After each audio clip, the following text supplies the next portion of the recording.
ಪಿತನ ಸುತನ ಮತ್ತು ಪವಿತ್ರಾತ್ಮನ ನಾಮದಲ್ಲಿ ಆಮೇಲೆ. ಆಮೆನ್. ಕರ್ತರಾದ ಯೇಸುವೇ, ಸಂಜೆ ಸಮಯದಲ್ಲಿ ಸ್ವಾಮಿ ನಿಮ್ಮ ಜೀವಂತ ವಾಕ್ಯವನ್ನು ಓದಿ ಧ್ಯಾನಿಸಲು ನಮಗೆ ಕೊಟ್ಟಂತ ಈ ದಿನಕ್ಕಾಗಿ ಸ್ವಾಮಿ ನಿಮಗೆ ಕೋಟಿ ಕೋಟಿ ಸ್ತೋತ್ರಗಳನ್ನು ಸಲ್ಲಿಸ್ತೇನೆ ಸ್ವಾಮಿ. ಅಪ್ಪ, ಇಂದು ನಮ್ಮ ಜೊತೆಗೆ ಒಂದಾಗಿರುವ ಎಲ್ಲ ಕುಟುಂಬಗಳನ್ನು ನಿಮ್ಮ ಕರಗಳಲ್ಲಿ ಸಮರ್ಪಿಸಿ, ವಿಶೇಷವಾಗಿ ಅನಿತಾ ಸಿಸ್ಟರ್ ಅನ್ನು ನಿಮ್ಮ ಕರಗಳಲ್ಲಿ ಸಮರ್ಪಿಸಿ, ಅವರು ನಮಗೆ ಕೊಡುವ ವಿವರಣೆ ನಮ್ಮೆಲ್ಲರಿಗೂ ಆ ಅರ್ಥವಾಗುವಂತೆ ಬೇಕಾದಂತ ಪವಿತ್ರಾತ್ಮರ ಕೃಪಾವರಗಳನ್ನು ಕರುಣಿಸಬೇಕೆಂದು ಪ್ರಭು ಯೇಸು ಕ್ರಿಸ್ತರ ನಾಮದಲ್ಲಿ ಪ್ರಾರ್ಥಿಸಿ ಬೇಡಿ ಹೊಂದಿಕೊಳ್ಳುತ್ತೇವೆ ಸ್ವಾಮಿ. Amen. Thank you and good evening and warm welcome to Holy Trinity church.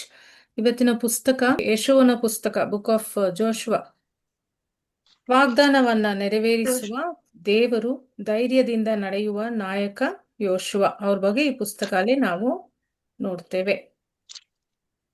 ಬಲವಾಗಿರು, ಧೈರ್ಯವಾಗಿರು, ನಾನು ನಿನ್ನೊಂದಿಗಿದ್ದೇನೆ. ಯೋಶುವ 1:1 ಅಧ್ಯಾಯ 9ನೇ ವಚನ. ಇದು ಪಾಪ್ಯುಲರ್ ವರ್ಸ್, ನಾವೆಲ್ಲ ಯೂಸ್ ಮಾಡ್ತೀವಿ. ದೇವರು ಯೋಶುವನಿಗೆ ಹೇಳಿದ ವಾಕ್ಯ. ನಮಗೂ ಕೂಡ ದೇವರು ಆ ವಾಕ್ಯನ ಹೇಳ್ತಾನೆ ಇರ್ತಾರೆ, ನಾನು ನಿನ್ ಜೊತೆ ಇರ್ತೀನಿ, ಧೈರ್ಯವಾಗಿರು ಅಂತ. ಹಳೆಯ ಒಡಂಬಡಿಕೆಯ 6ನೇ ಪುಸ್ತಕವಾದ ಯೋಶುವ ಪುಸ್ತಕ ಕೇವಲ ಯುದ್ಧಗಳ ಕಥೆ ಅಲ್ಲ, ಅದು ದೇವರ ವಾಗ್ದಾನಗಳು ಎಂದಿಗೂ ವಿಫಲವಾಗುವುದಿಲ್ಲ ಎಂಬುದಕ್ಕೆ ಜೀವಂತ ಸಾಕ್ಷಿಯಾಗಿದೆ. ಮೋಶೆಯ ಮರಣದ ನಂತರ ಸುಮಾರು 40 ವರ್ಷಗಳ ಅರಣ್ಯ ಜೀವನ ಮುಗಿದು ಇಸ್ರೇಲರು ಕೊನೆಗೆ ದೇವರು ಅಬ್ರಹಾಂ, ಇಸಾಕು ಮತ್ತು ಯಾಕೋಬರಿಗೆ ವಾಗ್ದಾನ ಮಾಡಿದ ಕಾನಾನ್ ದೇಶಕ್ಕೆ ಪ್ರವೇಶಿಸುತ್ತಾರೆ. ಯೋಶುವನು ಮಹಾನ್ ಯೋಧನಾಗಿದ್ದರು. ನೀವೆಲ್ಲ ನಿಮ್ಮ ಆಡಿಯೋ ಮ್ಯೂಟ್ ಮಾಡ್ಬೇಕಮ್ಮ, ನನ್ಗೆ ಮಾಡ್ಕೊಂಡು ಕುಂತ್ಕೊಳ್ಳೋಕ್ ಆಗಲ್ಲ, ಮಾತಾಡ್ತಾ ಇರ್ತೀನಲ್ಲ. ದಯವಿಟ್ಟು ಆಡಿಯೋ ಮ್ಯೂಟ್ ಮಾಡಿ. ನೀವು ಬೇರೆಯವ್ರನ್ನೂ ಕೂಡ ಡಿಸ್ಟರ್ಬ್ ಮಾಡ್ತೀರಾ ಮಾತಾಡ್ತಾ ಇದ್ರಿ. Thank you so much. So ಯಶುವನು ಮಹಾನ್ ಯೋಧನಾಗಿದ್ದರು. ಅವನ ನಿಜವಾದ ಬಲವು ಕತ್ತಿಯಲ್ಲ, ದೇವರ ಮೇಲಿನ ಸಂಪೂರ್ಣ ನಂಬಿಕೆಯಲ್ಲಿತ್ತು. ಈ ಪುಸ್ತಕವು ನಮಗೆ 3 ಮುಖ್ಯ ವಿಷಯಗಳನ್ನ ಕಲಿಸುತ್ತದೆ. ಮೊದಲನೇದಾಗಿ, ದೇವರ ವಾಗ್ದಾನ ಎಂದಿಗೂ ವಿಫಲವಾಗುವುದಿಲ್ಲ. ಎರಡನೇದಾಗಿ, ವಿಧೇಯತೆ ಯಾವಾಗಲೂ ಆಶೀರ್ವಾದವನ್ನು ತರುತ್ತದೆ. ಮೂರನೇದಾಗಿ, ನಂಬಿಕೆ ಇದ್ದರೆ ಅಸಾಧ್ಯವು ಸಾಧ್ಯವಾಗುತ್ತದೆ ಅಂತ ಈ ಪುಸ್ತಕ ನಮ್ಗೆ ಹೇಳ್ಕೊಡುತ್ತೆ. Little more facts about book of Joshua. ಸ್ವಲ್ಪ ಸಂಗತಿಗಳು. ಯೋಶುವ ಎಂಬ ಹೆಸರಿನ ಅರ್ಥ ಯೆಹೋವನ ರಕ್ಷಣೆ ಎಂದು ಅರ್ಥ. The lord saves. ಗ್ರೀಕ್ ಭಾಷೆಯಲ್ಲಿ ಯಶುವನ ಹೆಸರೇ ಜೀಸಸ್, ಯೇಸು ಅಂತ ಆಗಿದೆ. ಆದ್ದರಿಂದ ಯಶುವನು ಕ್ರೈಸ್ತನ ಪ್ರತಿರೂಪ ಎಂದು ಪರಿಗಣಿಸಲಾಗುತ್ತದೆ. ಮೋಶೆ ಜನರನ್ನ ಅರಣ್ಯದಿಂದ ಹೊರಗೆ ತಂದರು, ಆದರೆ ಯಶುವನು ಅವರನ್ನ ವಾಗ್ದಾನ ಭೂಮಿಗೆ ಒಳಗೆ ಕರೆದುಕೊಂಡು ಹೋದರು. ಅದೇ ರೀತಿ ಧರ್ಮಶಾಸ್ತ್ರವು ರಕ್ಷಿಸಲಾರದು. ಯೇಸು ಮಾತ್ರ ನಮ್ಮನ್ನ ಶಾಶ್ವತ ವಾಗ್ದಾನಕ್ಕೆ ಕರೆದೊಯ್ಯುತ್ತಾರೆ ಅಂತ ನಮಗೆ ಅರ್ಥ ಆಗುತ್ತೆ. ಈ ಪುಸ್ತಕದಲ್ಲಿ ಸುಮಾರು 31 ರಾಜರನ್ನ ಯಶುವನು ಜಯಿಸಿದ್ದನು. ಅವನು ಜಯಿಸಿದ್ದಾನೆ. ಯಶುವನು ಯಾವುದೇ ಮಹತ್ವದ ನಿರ್ಧಾರವನ್ನ ದೇವರ ಸಲಹೆ ಇಲ್ಲದೆ ತೆಗೆದುಕೊಳ್ಳಲಿಲ್ಲ. ಯಾವುದೇ ಒಂದು ವಿಷಯನ ಅವರು ದೇವರನ್ನ ಕೇಳದೆ, ದೇವರ ಕೌನ್ಸಿಲ್ ತೆಗೆದೆ ಅವನು ಮಾಡ್ತಾ ಇರ್ಲಿಲ್ಲ, ಯಾವ ಡಿಸಿಷನ್ ತಗೋತಾ ಇರ್ಲಿಲ್ಲ. ಒಂದ್ಸತಿ ಮಾತ್ರ ಅವನು ತಪ್ಪು ಮಾಡಿದ, ಗಿಬ್ಯೋನನ ವಿಷಯದಲ್ಲಿ. ದೇವರನ್ನ ಕೇಳದೆ ನಿರ್ಧಾರ ಮಾಡಿದಾಗ ಮೋಸಕ್ಕೆ ಒಳಗಾದನು. ಇದು ಯೋಶುವ ಪುಸ್ತಕದ ಇಂಟ್ರೊಡಕ್ಷನ್. ಮೊದಲನೇ ಅಧ್ಯಾಯ 1, ಕಮಿಷನಿಂಗ್ ಆಫ್ ಜೋಶುವ. ಇಲ್ಲಿ 1ನೇ ಅಧ್ಯಾಯ, ಯಶುವನ ನೇಮಕ. ಮೋಶೆಯ ಮರಣದ ನಂತರ ದೇವರು ಯಶುವನನ್ನ ಇಸ್ರೇಲರ ಹೊಸ ನಾಯಕನಾಗಿ ನೇಮಿಸುತ್ತಾರೆ. ಇಲ್ಲಿ ಮೋಶೆ ಇಲ್ಲ, ಆದರೆ ದೇವರು ಇದ್ದಾರೆ. ದೇವರು ಯಶುವನ ಜೊತೆ ಇದ್ದರು. ಹಾಗಾಗಿ ನಾಯಕರು ಬದಲಾಗಬಹುದು, ಆದರೆ ದೇವರ ಯೋಜನೆ ಎಂದಿಗೂ ಬದಲಾಗುವುದಿಲ್ಲ ಅಂತ ನಮ್ಗೆ ತಿಳಿಯುತ್ತದೆ. 2ನೇ ಅಧ್ಯಾಯ, ರಹಾಬಳ ನಂಬಿಕೆ. ಇಲ್ಲಿ ರಹಾಬ್ ಅಂದ ಸ್ಪೈಸ್. ಎರಿಕೋದಲ್ಲಿ ರಹಾಬ್ ಎಂಬ ಮಹಿಳೆ 2 ಗುಪ್ತಚಾರರನ್ನ ರಕ್ಷಿಸುತ್ತಾಳೆ. ರಹಾಬ್ ನಂತರ ಅವಳು ಮಾಡಿದ ಕೆಲಸದಿಂದ ಅವಳ ನಂತರ ಯೇಸು ಕ್ರಿಸ್ತನ ವಂಶಾವಳಿಯಲ್ಲಿ ಸ್ಥಾನ ಪಡೆದಳು. ಮತ್ತೆಯೂ 1ನೇ ಅಧ್ಯಾಯದಲ್ಲಿ ನಾವು ನೋಡ್ತೀವಿ. She comes in the genealogy of Jesus Christ. ಹಾಗಾಗಿ ಇಂದಿನ ಜೀವನವಲ್ಲ, ಇಂದಿನ ನಂಬಿಕೆಯೇ ದೇವರಿಗೆ ಮುಖ್ಯ ಅಂತ ನಾವು ಕಲ್ತ್ಕೋತೀವಿ. 3ನೇ ಅಧ್ಯಾಯ, ಯೋರ್ದಾನ್ ನದಿಯನ್ನ ದಾಟುವುದು, ಕ್ರಾಸಿಂಗ್ ದ ಜಾರ್ಡನ್. ಒಡಂಬಡಿಕೆಯ ಪೆಟ್ಟಿಗೆಯನ್ನ ಹೊತ್ತ ಯಾಜಕರು ನೀರಿಗೆ ಕಾಲಿಟ್ಟ ತಕ್ಷಣ ಯೋರ್ದಾನ್ ನದಿ ನಿಂತು ಹೋಗುತ್ತದೆ. ನಂತರ 12 ಜನರು 12 ಕಲ್ಲುಗಳನ್ನು ತೆಗೆದು ಗಿಲ್ಗಾಲಿನಲ್ಲಿ ಸಮರ್ಪಣವಾಗಿ ನಿರ್ವಹಿಸುತ್ತಾರೆ. ಇಲ್ಲಿ ಗಿಲ್ಗಾಲ್ ಎಂಬ ಪದವು ಹೀಬ್ರೂ ಪದದ ಅರ್ಥ ಗಲಾಲ್ ಎಂದು ಹೀಬ್ರೂ ಪದ ಗಲಾಲಿಂದ ಬಂದಿದೆ. ಇಲ್ಲಿ ರೋಲ್ ಅವೇ ಉರುಳಿಸಿ ತೆಗೆದು ಹಾಕುವುದು ಎಂದು ಅರ್ಥ. ಸರ್ಕಲ್ ಆಫ್ ಸ್ಟೋನ್ಸ್ ಕಲ್ಲುಗಳ ವೃತ್ತ. ಯೆಹೋಶುವ 5ನೇ ಅಧ್ಯಾಯ 9ರಲ್ಲಿ ದೇವರು ಹೇಳುತ್ತಾರೆ, ನಿಮ್ಮ ಅವಮಾನವನ್ನ ಇಂದು ಉರುಳಿಸಿ ತೆಗೆದು ಹಾಕಿದ್ದೇನೆ ಅಂತ. ಅದಕ್ಕೆ ನಾನು ಸರ್ಕಲ್ ಆಫ್ ಸ್ಟೋನ್ಸ್, ರೋಲ್ ಅವೇ ಎಲ್ಲ ಹೇಳಿದೆ. ಅದಕ್ಕಾಗಿಯೇ ಆ ಸ್ಥಳಕ್ಕೆ ಗಿಲ್ಗಾಲ್ ಎಂದು ಹೆಸರಿಟ್ಟರು. ಹಾಗಾಗಿ ಈ ಅಧ್ಯಾಯದಿಂದ ನಾವು ತಿಳ್ಕೊಳ್ಳೋದು, ದೇವರು ಮೊದಲ ಹೆಜ್ಜೆ ಇಡುವವರಿಗಾಗಿ ದಾರಿಯನ್ನ ತೆರೆಯುತ್ತಾರೆ ಅಂತ ನಮಗೆ ತಿಳಿಯುತ್ತೆ. ನಾನು ಮೊದಲನೇ ಹೆಜ್ಜೆ ನಾವಿಟ್ಟಾಗ ಅದಕ್ಕೆ ಆಮೇಲೆ ದೇವರು ನೋಡ್ಕೋತಾರೆ, ದೇವರು ನಮ್ಗೆ ದಾರಿ ಮಾಡ್ಕೊಡ್ತಾರೆ ಅಂತ ನಮ್ಗೆ ತಿಳಿಯುತ್ತೆ.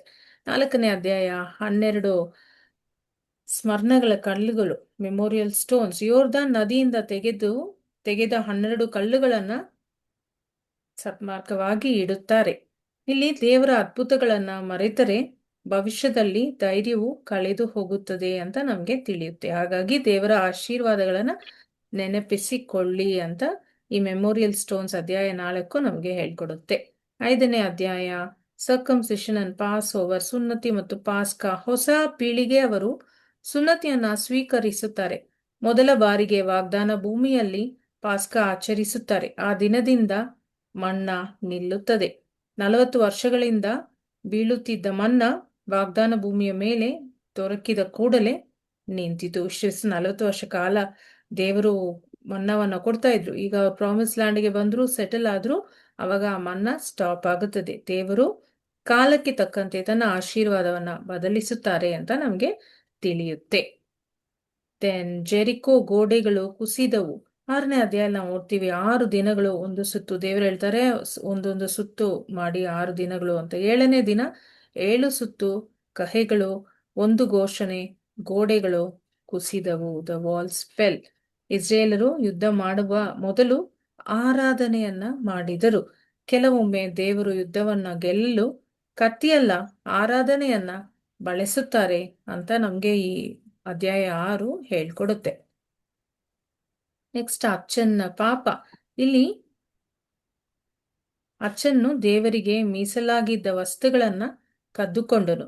ಅದರ ಪರಿಣಾಮವಾಗಿ ಇಡೀ ಇಸ್ರಾಯೇಲ್ ಏಐ ಪಟ್ಟಣದಲ್ಲಿ ಸೋಲನ್ನ ಭವಿಸಿತು. ಒಬ್ಬನ ಗುಪ್ತ ಪಾಪವು ಸಮುದಾಯದ ಮೇಲೆ ಪರಿಣಾಮವನ್ನ ಬೀರುತ್ತದೆ ಅಂತ ನಮಗೆ ತಿಳಿಯುತ್ತೆ. ನಾವೊಬ್ರು ಮಾಡೋ ಪಾಪ ಕಾರ್ಯ ಸಮ್ಟೈಮ್ಸ್ ಕಮ್ಯುನಿಟಿಗೆ ಎಫೆಕ್ಟ್ ಆಗುತ್ತೆ ಅಂತ ನಮ್ಗೆ ತಿಳಿಯುತ್ತೆ. 8ನೇ ಅಧ್ಯಾಯ ಏಐ ನಗರದ ಗೆಲುವು. ದೇವರ ಮಾರ್ಗದರ್ಶನದಲ್ಲಿ ಹೊಸ ತಂತ್ರ ರೂಪಿಸಿ ಪಟ್ಟಣವನ್ನ ಜಯಿಸುತ್ತಾರೆ. ವಿಫಲತೆ ಅಂತ್ಯವಲ್ಲ, ದೇವರೊಂದಿಗೆ ಅದು ಹೊಸ ಆರಂಭ ಅಂತ ನಮ್ಗೆ ಹೇಳ್ಕೊಡುತ್ತೆ. ಗಿಬಿಯೋನರ ಮೋಸ. Then we read about the Gibeonite deception. ಗಿಬಿಯೋನರು ಇಸ್ರೇಲರ ಬಗ್ಗೆ ಕೇಳಿ ಭಯಪಡುತ್ತಾರೆ. ಅವರು ದೂರದ ದೇಶದಿಂದ ಬಂದವರಂತೆ ವೇಷ ಧರಿಸುತ್ತಾರೆ. ಹಳೆಯ ಬಟ್ಟೆಗಳು, ಹಳೆಯ ಚಪ್ಪಲಿಗಳು, ಒಣಗಿದ ರೊಟ್ಟಿ, ಹಳೆಯ ದ್ರಾಕ್ಷರಸದ ಚೀಲಗಳು. ಹೀಗಾಗಿ ಇವನ್ನೆಲ್ಲ ತೋರಿಸಿ ನಾವು ಬಹಳ ದೂರದಿಂದ ಬಂದಿದ್ದೇವೆ ಎಂದು ಹೇಳುತ್ತಾರೆ. Joshua and the leaders examined the bread, but they never asked God. ಅವರು ದೇವರನ್ನ ವಿಚಾರಿಸದೆ ಒಪ್ಪಂದ ಮಾಡಿಕೊಂಡರು. ಈ ವಿಷಯದಲ್ಲಿ ಮಾತ್ರ ಯೆಹೋಶುವನು ದೇವರ ಹತ್ರ ಕೇಳಿಲ್ಲ, ಅವನೇ ಡಿಸಿಷನ್ ತಗೊಂಡ. ನಂತರ ಅವರು ಗಿಬಿಯೋನರನ್ನು ತಮ್ಮ ನೆರೆಹೊರೆಯವರೇ ಎಂದು ತಿಳಿದು ಬಂದಿತು. ಹಾಗಾಗಿ ದೇವರ ಹೆಸರಿನಲ್ಲಿ ಮಾಡಿದ ಪ್ರಮಾಣವನ್ನ ಅವರು ಮರೆಯಲಿಲ್ಲ. ಗಿಬಿಯೋನರು ನಂತರ wood cutters and water carriers ಆಗಿ ದೇವಾಲಯದ ಸೇವೆಯಲ್ಲಿ ಉಳಿದರು. ಇಲ್ಲಿ ಒಳ್ಳೆಯವರಿಗೆ ತಪ್ಪು ಆಗಬಹುದು, ಆದರೆ ದೇವರು ಮುಂದೆ ಕೊಟ್ಟ ಮಾತು ಮುರಿಯಬಾರದು ಅಂತ ನಮಗೆ ಗೊತ್ತಾಗುತ್ತೆ. Decision before prayer and prayer before decision. Decision before prayer will lead to danger, and you pray before taking a decision, it will lead to blessing ಅಂತ ನಮಗೆ ಗೊತ್ತಾಗುತ್ತೆ. The Gibeonite deception in Joshua chapter 9 we read, the Gibeonites, fearing the advancing Israelites, devise a clever plan to save themselves. They disguise themselves as ambassadors from the distant land. wearing old clothes, carrying a moldy bread, and claiming to have traveled a long distance to seek a peace treaty. ಹತ್ತಿನಿ ಅಣ್ಣ ಹೋದ್ರ ನಿಮ್ಮ audio mute ಮಾಡಿಮಾ.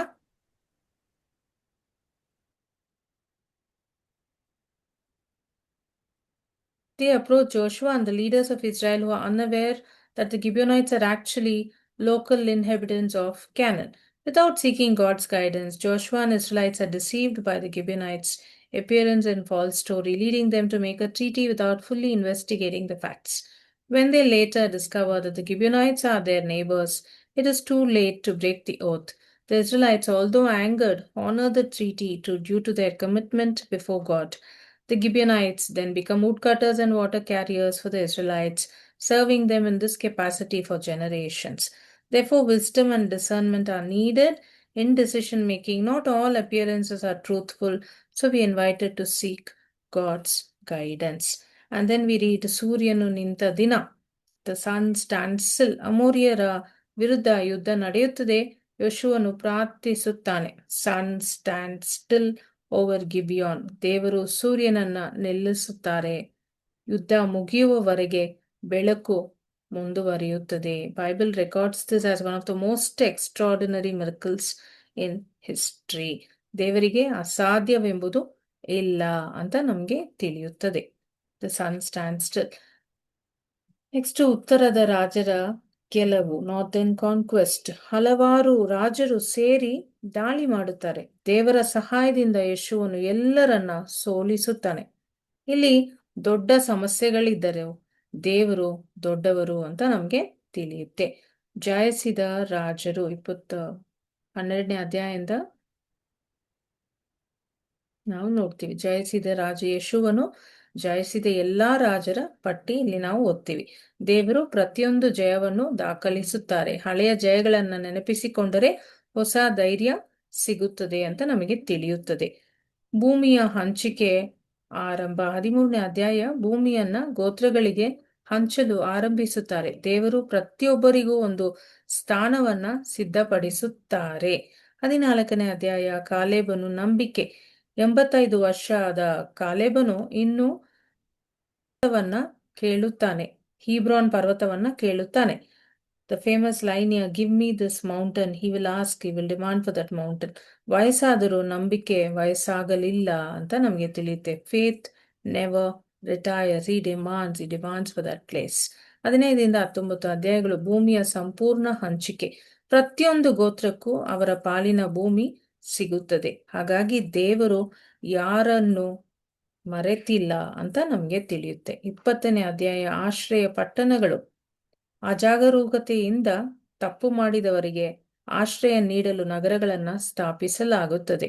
ಇಲ್ಲಿ ಇದು ದೇವರ ನ್ಯಾಯ ಮತ್ತು ಕರುಣೆಯ ಸುಂದರ ಸಮತೋಲನವಾಗಿದೆ. ನ್ಯಾಯಕ್ಕೂ ಕರುಣೆಯು ಜೊತೆಯಾಗಬೇಕು ಅಂತ ನಮ್ಗೆ ತಿಳಿಯುತ್ತೆ. 21ನೇ ಅಧ್ಯಾಯ ಲೇವಿಯರ ಪಟ್ಟಣಗಳು. ಲೇವಿಯರಿಗೆ ವಿವಿಧ ಪಟ್ಟಣಗಳನ್ನು ನೀಡಲಾಗುತ್ತದೆ. ಆತ್ಮೀಯ ಸೇವೆ ಮಾಡುವವರನ್ನು ದೇವರ ಜನರು ಬೆಂಬಲಿಸಬೇಕು ಅಂತ ನಮ್ಗೆ ತಿಳಿಯುತ್ತೆ. 22ನೇ ಅಧ್ಯಾಯ ಈಸ್ಟರ್ನ್ ಟ್ರೈಬ್ಸ್ ಆಲ್ಟ್. ತಪ್ಪು ಅರ್ಥದಿಂದ ಉಂಟಾದ ವಿವಾದ. ಇಲ್ಲಿ ಪೂರ್ವದ ಗೋತ್ರಗಳು ಒಂದು ಬಲಿಪೀಠ ಕಟ್ಟುತ್ತಾರೆ. ಇತರ ಗೋತ್ರಗಳು ಅದನ್ನು ದ್ರೋಹ ಎಂದು ಭಾವಿಸುತ್ತಾರೆ. ನಂತರ ಮಾತನಾಡಿದಾಗ ಅದು ಕೇವಲ ಸ್ಮರಕವೆಂದು ತಿಳಿಯುತ್ತದೆ. Communication prevents confusion. ಇದು ಈಗಲೂ ಆಗುತ್ತೆ. ನಾವು ಸರಿಯಾಗಿ ಮಾತಾಡಲ್ಲ, ನಾವೇ ಅನ್ಕೋತೀವಿ ಅವರಿಗೆ ಇವರಿಗೆ ನಾನೀಗೆ ಅಂತ. ಹಾಗಾಗಿ ತಪ್ಪು ನಡೆಯುತ್ತದೆ. ನಾವು ಮೀಟ್ ಮಾಡಿ ಮಾತಾಡಿ ಅದನ್ನ ಸರಿಪಡಿಸಬಹುದು ಅಂತ ಈ ಅಧ್ಯಾಯ ನಮ್ಗೆ ಹೇಳುತ್ತೆ. ನೆಕ್ಸ್ಟ್ ಯೋಶುವನ ವಿಧೇಯ ಭಾಷಣೆ. ಜೋಶುವಸ್ ಫೇರ್ವೆಲ್. ಯೋಶುವನು ಜನರಿಗೆ ಕೊನೆಯ ಉಪದೇಶ ನೀಡುತ್ತಾನೆ. ಅವರು ದೇವರಿಗೆ ನಿಷ್ಠೆಯಿಂದ ಇರಬೇಕೆಂದು ಎಚ್ಚರಿಸುತ್ತಾರೆ. ಜೀವನದ ಕೊನೆಯ ಮಾತುಗಳು ನಂಬಿಕೆಯೇ ಆಗಿರಬೇಕು ಅಂತ ನಾವು ಕಲ್ತ್ಕೋತೀವಿ.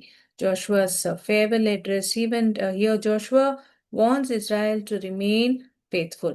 Therefore, ongoing faith and commitment to God are required. Elders have a crucial role in guiding future generations. Same way, we are to guide our children and grandchildren and the little ones in our own community. 24ನೇ ಅಧ್ಯಾಯ ಕವಿನೆಂಟ್ renewal. ಒಡன்பಡಿಕೆಯ ನವೀಕರಣ. ಇಲ್ಲಿ ಯಶುವನು ಎಲ್ಲಾ ಜನರನ್ನ ಸೇರಿಸಿ ಹೇಳುತ್ತಾನೆ, ನಾನು ಮತ್ತು ನನ್ನ ಮನೆಯವರು ಯೆಹೋವನನ್ನೇ ಸೇವಿಸುತ್ತೇವೆ ಅಂತ. ಇದು ತುಂಬಾ ಪಾಪ್ಯುಲರ್ ವರ್ಡ್ಸ್, ಎಲ್ಲರೂ ಯೂಸ್ ಮಾಡ್ತೇವೆ. ನಾನು ನನ್ನ ಮನೆಯವರು ದೇವರನ್ನೇ ಸೇವಿಸುತ್ತೇವೆ ಅಂತ.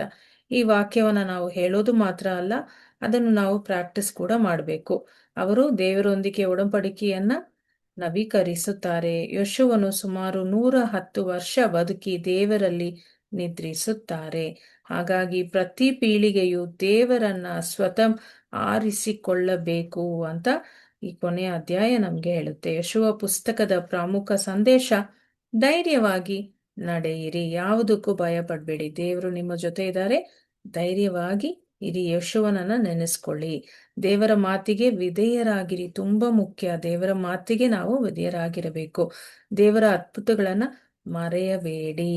4ನೇದಾಗಿ, ನಿರ್ಧಾರ ಮಾಡುವ ಮೊದಲು ದೇವರನ್ನ ಕೇಳಿ. ಯಾವುದೇ ಚಿಕ್ಕ ವಿಷಯ ಕಣ್ಮುಚ್ಕೊಂಡು ದೇವರನ್ನ ಕೇಳಿ, ಇದು ನಾನು ಮಾಡಬಾರ್ದಾ, ಇಲ್ಲಿ ಹೋಗ್ಲಾ. ಖಂಡಿತವಾಗ್ಲೂ ದೇವರು may be cannot answer straight, ಏನೋ ಒಂದು ಸೈನ್ ಅಲ್ಲಿ ನಮ್ಗೆ ಉತ್ತರ ಸಿಕ್ಕೇ ಸಿಗುತ್ತೆ. ಮತ್ತೆ ಆರಾಧನೆ ದೊಡ್ಡ ಆಯುಧ. Worshipping God is very very important. ಕೊನೆಯದಾಗಿ, ನಂಬಿಕೆ ಎಂದಿಗೂ ವಯಸ್ಸಾಗುವುದಿಲ್ಲ. ನಮ್ಮ ಫೇತ್ ಯಾವಾಗ್ಲೂ ಓಲ್ಡ್ ಆಗಲ್ಲ, ಯಾವಾಗ್ಲೂ ಯಂಗ್ ಆಗೇ ಇರುತ್ತೆ. ನಾವು ಅದನ್ನ ಡೆವಲಪ್ ಮಾಡ್ತಾನೇ ಇರಬೇಕು. ಹಾಗಾಗಿ ಯೆಹೋಶುವ ಪುಸ್ತಕವು ಕೇವಲ ಕಾನಾನ್ ದೇಶವನ್ನ ಜಯಿಸಿದ ಕತೆ ಅಲ್ಲ, ಅದು ಭಯದಿಂದ ನಂಬಿಕೆಗೆ, ಅರಣ್ಯದಿಂದ ವಾಗ್ದಾನಕ್ಕೆ, ಮೋಶೆಯಿಂದ ಯೆಹೋಶುವನಿಗೆ ಮತ್ತು ಕೊನೆಗೆ ದೇವರ ನಿಷ್ಠೆಗೆ ಸಾಕ್ಷಿ ಆದ ಪುಸ್ತಕವಾಗಿದೆ. ಯೆಹೋಶುವನು ನಮಗೆ ಹೇಳುವ ಅತ್ಯಂತ ಸುಂದರ ಸಂದೇಶ, ಬಲವಾಗಿರಿ, ಧೈರ್ಯವಾಗಿರಿ, ದೇವರು ನಿನ್ನೊಂದಿಗಿದ್ದಾನೆ. ಇಂದು ನಮ್ಮ ಜೀವನದಲ್ಲಿಯೂ ಅನೇಕ ಜೆರಿಕೋ ಗೋಡೆಗಳಿವೆ, ಯೋರ್ದಾನ್ ನದಿಗಳು ಮತ್ತು ಗಿಬಿಯೋನರ ಮೋಸಗಳು ಇರಬಹುದು. ಖಂಡಿತ ಇರುತ್ತದೆ. ಆದರೆ ದೇವರ ಮೇಲಿನ ಅಚಲ ನಂಬಿಕೆ, ವಿಧೇಯತೆ ಮತ್ತು ಪ್ರಾರ್ಥನೆಯ ಮೂಲಕ ನಾವು ಸಹ ನಮ್ಮ ವಾಗ್ದಾನ ಭೂಮಿಯನ್ನ ತಲುಪಬಹುದು ಅಂತ ಯೆಹೋಶುವ ಪುಸ್ತಕ ನಮ್ಗೆ ಹೇಳುತ್ತೆ. Book of Joshua illustrates the importance of faithfulness, obedience and community as the Israelites navigate the challenges of possessing their promised land. Through their experiences, readers can learn about the character of God, the necessity of trusting Him, and how to confront the trials in their own lives with courage and faith. The lesson in Joshua resonates profoundly, encouraging individuals to reflect on their journey with God and the collective journey of faith within their communities. ಈ summary ನಮಗೆ ಆಶೀರ್ವಾದವಾಗಿರಲಿ.